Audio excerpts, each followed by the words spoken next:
Right, happy Homebrew Wednesday. First of all, thanks for everyone who's subbed to my channel. 45 subs so far, about 30 of them was in the first day, which I never really expected to get any at all. Thanks for that. I think it's credit to Brewmaster Ben for shouting me out and a few other people. What am I up to? Tonight I'm going to start the Black Pearl. I'm not going to film it because it's just a basic 2-can kit. I'm just going to sling it all in, not add anything else other than the bourbon extract at the end, which I'll show because I've thought of a few other things that I might try in there as well. What else have I got to do? I've got to bottle the hop cider, which I hopped with 50 grams of Amarillo for a week. I'll show you that. That is over here in that, so I avoid the frustration that Brewmaster Ben has with the expanding hops. So rather than having it in that, I have it in a 10 litre water container, so it's got plenty of room. Could even probably do 2 batches in there and still have plenty of room for all the hops. So we'll be bottling that later on, some in glass, some in the plastic bottles. Alright.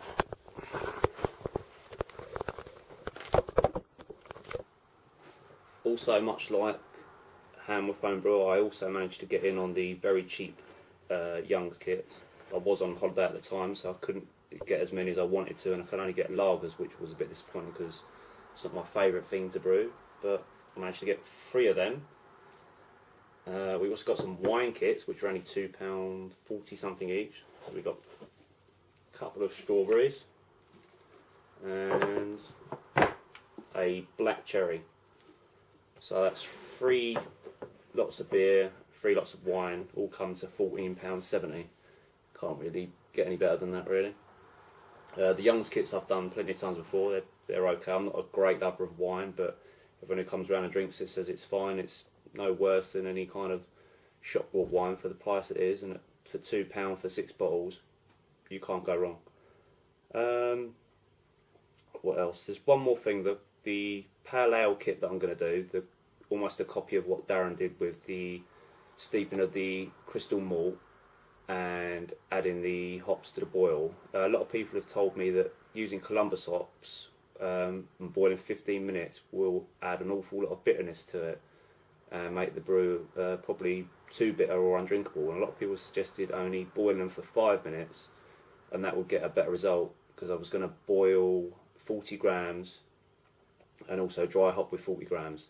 So if anyone thinks that I should boil for 5 or 15, let me know. I'd love to know what you think as well. What else? I'm also going to wash the yeast from that and reuse that in probably one of the lager kits. I was also thinking about, instead of just having one of them made up to 21 litres, but chucking the both in, and both sets of yeast with just the same amount of water to see what that come out like. And probably on the third one just having a totally different hop, not even something that you would associate with a lager, just to see if you can jazz it up a little bit.